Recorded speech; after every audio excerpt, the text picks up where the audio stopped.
Meus queridos amigos, passaram-se as eleições e boa parte do discurso oficialesco, seja da imprensa, seja daquele teu professor na escola, no cursinho, é de que o Brasil está dividido. Foi uma eleição muito apaixonada, muito tensa e que o país encontra-se fraturado, né? Num grande conflito, e eu não acho que é exatamente isso a história, né? Eu quero provar para você que esse seu professor ou esse analista da imprensa está mentindo, está fazendo uma leitura muito especial, muito particular da realidade. Antes de continuar, eu peço por favor para você se inscrever no canal, deixar o seu like, clicar no sininho, se quiser ajudar a gente, www.mbl.org.br/contribua. Pois bem, conforme previsto, Jair Bolsonaro venceu as eleições presidenciais e a venceu com uma diferença importante. Foram 10 milhões de votos, ele teve cerca de 55% de votos válidos contra 45% do Fernando Haddad. Ele teve 57 milhões de votos, o Haddad 47, o que dá uma diferença um pouco maior do que 10 milhões de votos. É uma diferença importante, uma diferença grande, mas não é a diferença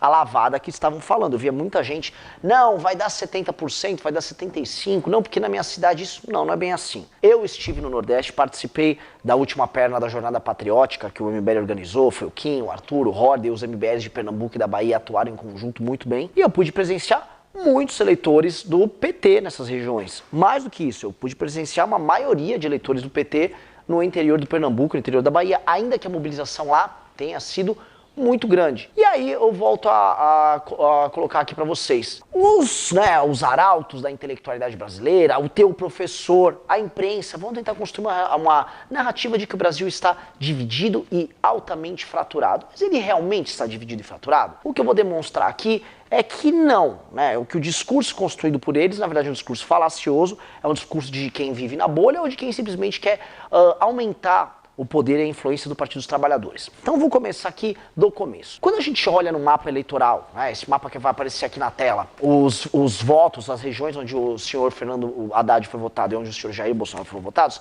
fica muito delimitado que na região sul, sudeste e centro-oeste, o Haddad tomou uma lavada, no norte foi mais ou menos pau a pau, com uma leve vantagem para o Jair Bolsonaro, e o Fernando Haddad deu uma lavada no Nordeste, né? Aí quando a gente olha, né, nesses estados aí onde o Bolsonaro ganhou, a gente repara um detalhe. O Bolsonaro teve mais de 60% no Acre, no Distrito Federal, no Espírito Santo, em Goiás, Mato Grosso do Sul, Paraná, Rio de Janeiro, Rio Grande do Sul, Rondônia, Roraima, Santa Catarina e São Paulo. Nestes estados, a diferença do Jair Bolsonaro para o Fernando Haddad foi bem grande, né? Foi substancial. Então não dá para falar aí que nesses estados você tem uma grande divisão, né? Não é uma divisão.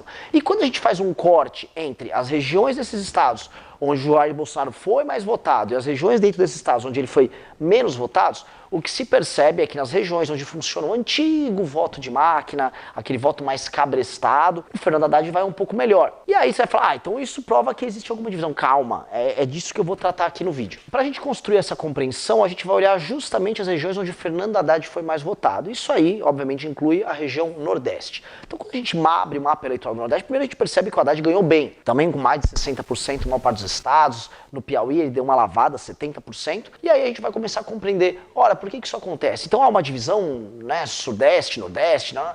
Calma. A divisão ali, o perfil dos votos do Fernando Haddad que ele tem ali, são votos que a gente chama de votos de máquina. Eu já avisei isso em outros vídeos. E o que é um voto de máquina? Voto de máquina é um voto que utiliza da estrutura política de prefeituras, vereadores, campanhas de governador, campanhas de deputado federal, para através de, com dinheiro na mão e com estrutura pública, estrutura de funcionários públicos, você ir lá e captar aquele eleitor que, em geral, ele não é escolarizado, ele é mais pobre, ele não faz parte do debate político. E aí está o cerne da questão. Os votos do Haddad foram baseados na busca por eleitores que não participam do debate público. E eu presenciei isso. Quando eu estava lá em Pernambuco, às vezes eu ia numa cidade pequena e encontrava o eleitor do PT, ele falava, eu sou 13, aqui é 13, é 13. 13, PT, rapaz! Ah, não! Era o máximo que ele poderia falar. Ele nem sabia, ele não sabia uma proposta, não sabia nada. Ele não sabe que Haddad é de esquerda, que fulano é de direita, que Cicrano, sabe nada. Alguns não sabiam nem que o Lula estava preso. Eu presenciei isso. O que acontece? Esse eleitor tem voto. E esse eleitor ele é abordado de diversas maneiras. E a esquerda faz uso muito do coronelismo para chegar nesse eleitor. Ou seja, esse eleitor que não participa do debate público, que não vai pra rua em manifestação, que não reclama disso, daquilo, ele que tá lá vivendo uma vida dura, ele tá alijado do processo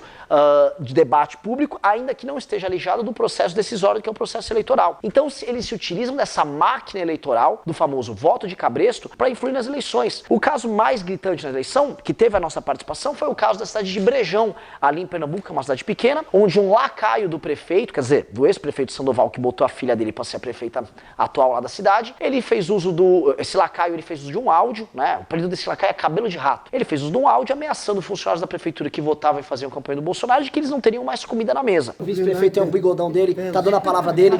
É o seguinte, cabelo de rato não vai ameaçar ninguém, todo mundo vai ter livre para trabalhar. E é o seguinte, se cabelo de rato ameaçar, a gente volta de novo. Cidades pequenas, a máquina do funcionalismo é muito importante, é muito grande. De certa forma, gera segurança. É também no município onde benefícios, inclusive federais, eles são coletados, os dados são alimentados, então as pessoas têm muito medo. Então esse voto de cabresto nesses municípios pequenos acontece mesmo, ameaças acontecem mesmo. As pessoas votam, inclusive, pela própria sobrevivência. Não dá pra falar que essas pessoas estão participando de um debate público de um país polarizado e dividido. E essa é a lógica do que eu tô falando. Todas as vezes, absolutamente todas as vezes que você tem debate político, você tem IDH um pouco mais alto e pessoas, ou seja, indivíduos emancipados, debatendo, discutindo, sem ter um lacaio ou uma pessoa que ameaça você, falando que você vai perder seu emprego, ou mesmo você não é um miserável que está sofrendo uma vida dura, né? Dentro daquela própria pirâmide de Maslow, né? Uma pirâmide que mostra as prioridades da vida da pessoa, a base é só a própria, são coisas fisiológicas, sobrevivência, medo, vida, comida, só lá em cima que você está preocupado em coisas como, por exemplo, a política. Então, debate político em geral acontece onde? Onde você tem IDH maior. E onde houve IDH maior, não houve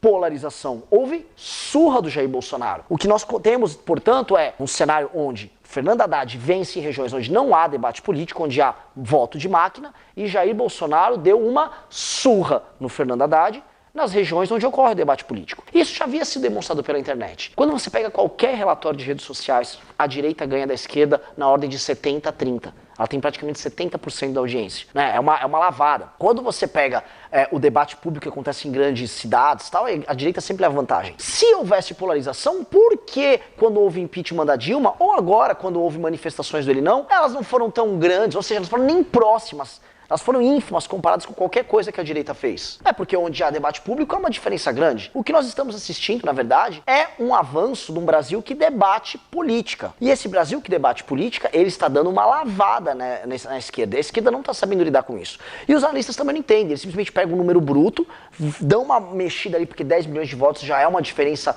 considerável, e tentam falar que o Brasil está fraturado. Não é bem assim. Só para dar um outro exemplo, nas regiões onde a máquina não é tão importante, nós temos o caso, por exemplo, do senhor Geraldo Alckmin. Ele contava com essa máquina na região centro, sul, centro-oeste, etc. E imaginava que ela ia fazer diferença para ele ter votos. Mas na verdade não fez nenhuma, porque esse voto hoje ele está tão formado, ele está tão independente da máquina, que a máquina do Geraldo não fez diferença alguma. O Geraldo passou vergonha nessa eleição. Além dele, diversos candidatos a deputado e senador que concorreram à eleição também tentaram usar a tese da máquina e também não funcionou. Eu avisei aqui em diversos vídeos aqui no canal nas análises. Eu avisava, ó, o Haddad vai pro segundo turno e vai bem, porque ele tem máquina no Nordeste lá, a máquina funciona, e o Geraldo Alckmin não vai bem pra cá, simplesmente porque máquina aqui não faz diferença, as pessoas votam com a opinião. Eu vou botar agora aqui um infográfico do Estadão, que mostra justamente essa relação entre IDH e voto. E fica muito claro, há uma regra, a regra é clara. Quanto mais alto o IDH, mais voto pro Bolsonaro. Quanto mais baixo, mais voto em Haddad. E aí você vai falar, mas Renan, então você está sendo preconceituoso, você está falando que essas pessoas não participam do debate público, que elas não merecem. Não, eu não acho nada. Eu acho simplesmente que essas pessoas precisam se livrar do coronelismo. A região Nordeste, as regiões mais pobres do Brasil, isso em outros estados, inclusive no estado de São Paulo, elas precisam se livrar, porque se você elimina o coronelismo, se você elimina essa parceria que existe entre os coronéis, né, os coronéis da moda antiga, aquele coronel tipo cabelo de rato e aquela turma que domina os municípios, e a esquerda, você emancipa o cidadão. Então qual é o nosso objetivo? O que nós temos que fazer para fazer com que a gente tenha voto de opinião e você tenha um debate incluindo todos os brasileiros? Duas coisas. Capitalismo. Com o crescimento econômico, com o capitalismo, você liberta as pessoas das amarras do município, do estado, da União. Um cidadão emancipado, que ganha dinheiro por conta própria, ele tá cagando para as ameaças de coronéis, ele tá cagando para a dependência que ele tem da máquina pública. E a segunda coisa é um trabalho cultural forte dentro dessas regiões. É por isso que o MBL, ao longo desses próximos 4 anos, irá investir muito no Nordeste. A gente vai montar escritório na região, nós somos muito bem recebidos lá. né, a forma como nós fomos recebidos já demonstra que há uma revolução acontecendo, que há uma transformação, que essa transformação já está acontecendo lá. O fato daquele capanga estar ameaçando as pessoas é porque as pessoas já estão se libertando. E isso tem que ser acelerado. Nesses próximos 4 anos, o MBL vai trabalhar tanto, mas tanto ali, que ele quer nas próximas eleições o Nordeste já vença a esquerda e já derrote a esquerda, tanto nas eleições municipais quanto nas eleições para governador, que a esquerda ainda obteve uma importante vitória. Assim, o que vai acontecer? Nós vamos inserir essas pessoas no debate público, como acontece no resto do país, e como demonstrado no resto do país, a esquerda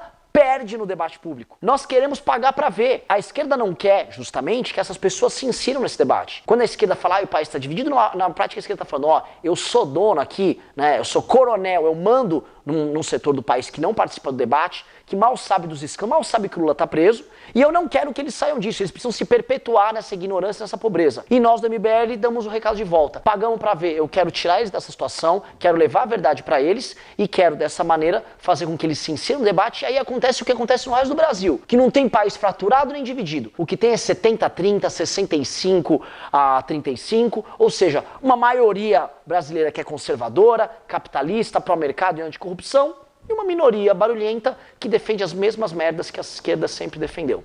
Esse é o meu recado. Muito obrigado. Inscreva-se no nosso canal youtube.com/mblivre.